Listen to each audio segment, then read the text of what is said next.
Kembali lagi di channel kami. Kali ini kami akan membahas mengenai kortikosteroid yang digunakan untuk COVID-19. Nah, karena banyak sekali ya isu yang beredar mengenai kortikosteroid yang digunakan untuk pasien isolasi mandiri yang terkena COVID ini. Maka dari itu kami akan memberikan informasi mengenai kortikosteroid tersebut. Apa sih kortikosteroid itu? Apa ya efek sampingnya? Yuk kita simak video ini. Kenali dulu apa itu kortikosteroid. Kortikosteroid biasanya diresepkan untuk berbagai indikasi karena berbagai efek pada tubuh manusia. Meskipun obat-obatan ini menunjukkan banyak kegunaan terapeutik, namun tidak sedikit obat kortikosteroid dikenal karena bisa mengakibatkan efek toksik tergantung dosis dan durasi pemakaiannya. Kortikosteroid digunakan pada tahun 1935 dan disetujui oleh Food and Drug Administration pada tahun 1950-an. Kortikosteroid merupakan obat yang mengandung hormon steroid yang berguna untuk menambah hormon steroid dalam tubuh bila diperlukan dan juga meredakan peradangan atau inflamasi, serta juga menekan kerja sistem kekebalan tubuh yang berlebihan. Di sini saya akan menjelaskan tentang apa saja sih indikasi dari kortikosteroid itu. Kortikosteroid dapat digunakan untuk menimbulkan efek antiinflamasi atau imunosupresan paliatif. Efek tersebut digunakan untuk meredakan manifestasi klinis dari penyakit dengan komponen inflamatoris dan imunologi.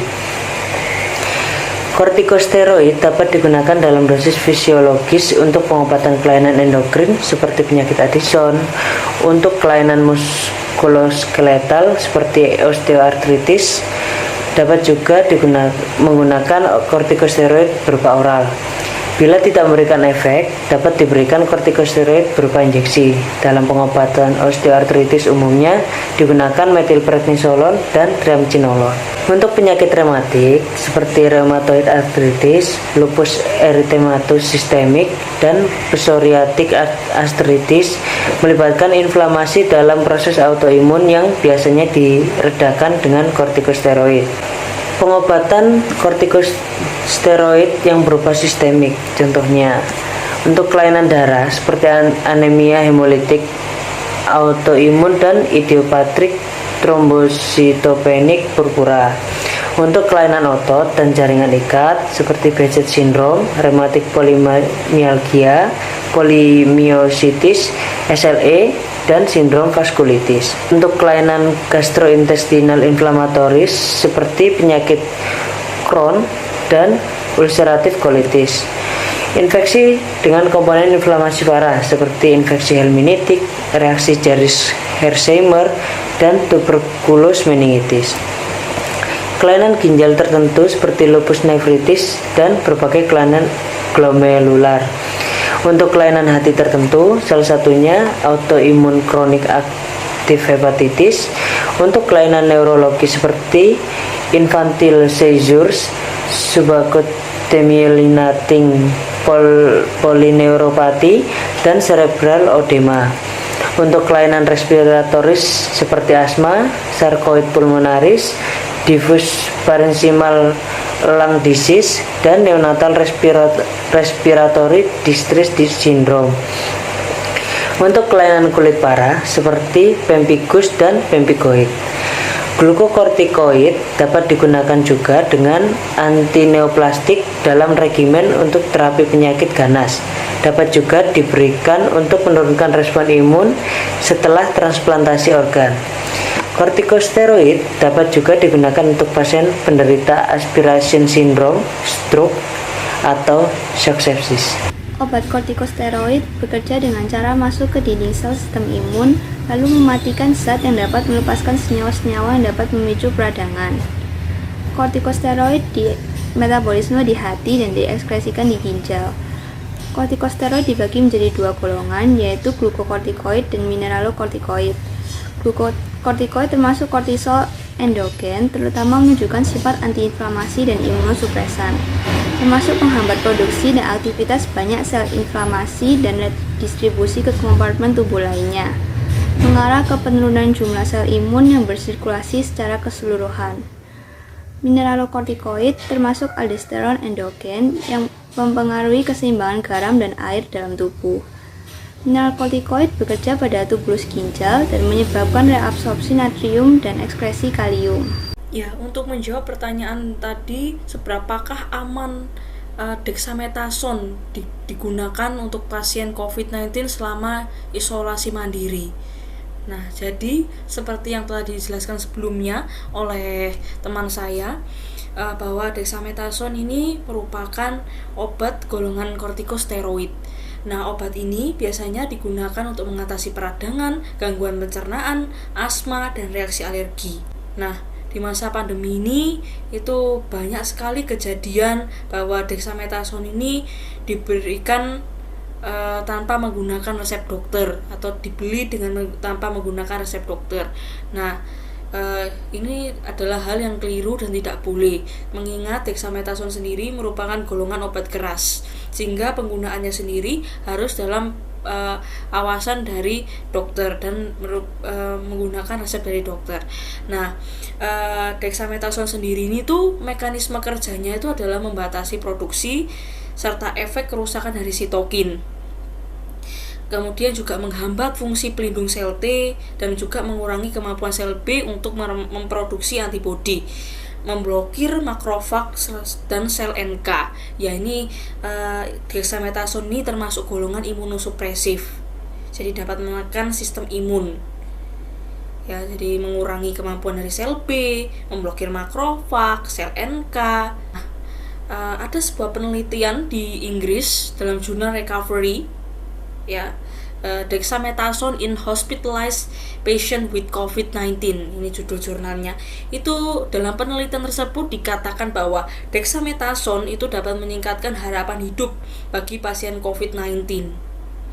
Nah, dexamethasone ini diujikan pada mereka yang bergejala ringan dan mereka yang bergejalanya itu berat. Berat ini dalam tanda kutip perlu sampai terapi oksigen dan perlu alat bantu ventilator. Nah, di sini dexamethasone berfungsi baik dan menghasilkan respon yang baik, di mana dapat menurunkan angka mortalitas pada pasien yang menggunakan alat bantu ventilator dan terapi oksigen. Nah, namun hasil yang juga perlu dicermati adalah dexamethasone ini bagaimana untuk mereka yang bergejala ringan. Nah, dexamethasone ini tidak memberikan efek yang baik untuk mereka yang tidak menggunakan alat bantu ventilator atau gejalanya hanya ringan. Nah, di sini menurut anjuran dari WHO juga bahwa di sini dexamethasone itu hanya dapat diberikan pada pasien COVID-19 yang memiliki gejala yang berat. Nah, namun tidak dianjurkan untuk diberikan pada pasien COVID-19 yang hanya bergejala ringan ataupun tanpa gejala.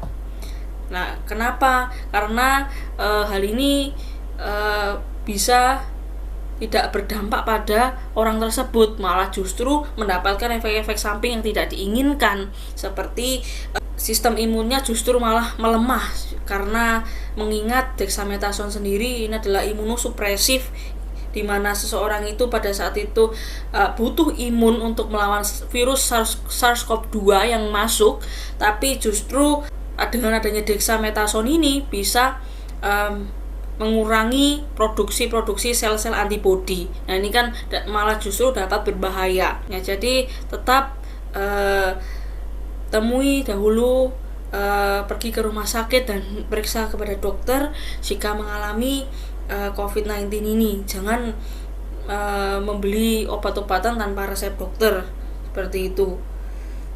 Nah, kali ini kita dapat pertanyaan, yaitu apa sih efek samping penggunaan dexamethasone selama pengobatan COVID? Kelemahannya yaitu dapat mengakibatkan prognosis yang buruk pada kasus-kasus tertentu. Hiperglikemia merupakan salah satu efek samping utama dexamethasone pada pasien diabetes dan pradiabetes. Pada pasien ini mungkin bisa mengambil insulin pada dosis tinggi untuk mengatasi hiperglikemik dan untuk menghindari komplikasi diabetes. Efek samping utama yang lain dari dexamethasone yaitu hipertensi yang dapat meningkatkan resiko kejadian kardiovaskular atau yang bisa disebut CVE baru di antara individu yang memiliki faktor resiko atau CVE sebelumnya. Apakah metilprednisolon itu dapat digunakan sebagai pengobatan COVID-19? Dunia saat ini itu sedang dilanda pandemi COVID-19 yang merupakan penyakit menular berbahaya yang disebabkan oleh virus corona baru atau SARS-CoV-2 dan obatnya itu masih belum ditemukan.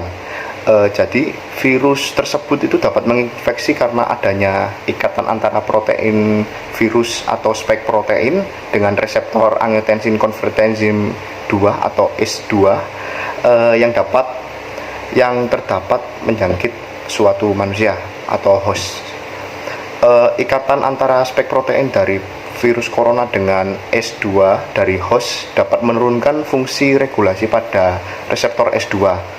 Hal tersebut dapat mengacaukan sistem imun kekebalan tubuh sehingga tidak dapat bekerja secara efektif. Jadi banyak senyawa bioaktif yang dapat menjadi obat antivirus, anti kanker, anti fungi, antibakteri. Akan tetapi penggunaan senyawa bioaktif tersebut sangat terbatas karena memiliki efek toksik yang sangat tinggi. Sejalan dengan hal tersebut, senyawa yang dapat mengandung kortikosteroid memiliki efek antiinflamasi atau anti peradangan dan dapat menekan sistem kekebalan tubuh agar dapat bekerja secara efektif. Penggunaan obat ini akan tetapi sangat dibatasi karena dengan dosis tertentu obat tersebut sangat beracun bagi tubuh. Senyawa kortikosteroid sendiri memiliki banyak turunan, diantaranya adalah obat metilprednisolon. Untuk kortikosteroid sendiri memiliki efek antiinflamasi dan imunosupresif yang bekerja ketika terjadi peningkatan sistem kekebalan tubuh. Aktivitas kortikosteroid sebagian besar terbatas pada imunitas tingkat seluler. Untuk senyawa obat metilprednisolon sendiri dan prednisolon merupakan salah satu senyawa yang dapat berpotensi dijadikan obat antiviral karena potensi dapat menghambat interaksi antara protein S dari SARS-CoV-2 dengan reseptor S2 yang memediasi peningkatan reseptor dan fungsi sel virus. Jadi reseptor S2 itu terletak di sel epitel alveolar tipe 2 sehingga sel ini dapat berfungsi sebagai reservoir SARS-CoV-2 yang menginvasi.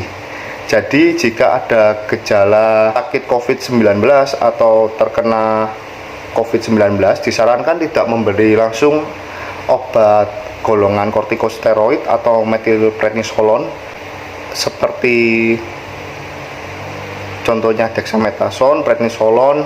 Alangkah lebih baiknya diperiksakan ke dokter atau dikonsultasikan dengan apoteker. Di sini saya akan menjelaskan tentang penelitian hidrokortison pada pasien COVID-19.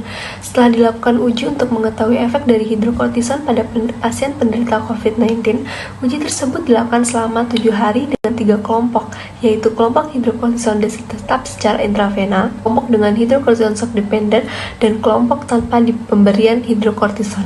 Hasilnya, pasien penderita COVID-19 parah diperoleh data bahwa hidrokortison dengan dosis tetap dan hidrokortison dengan shock dependent memiliki probabilitas lebih baik 93% dan 80% dibanding yang tidak menggunakan hidrokortison.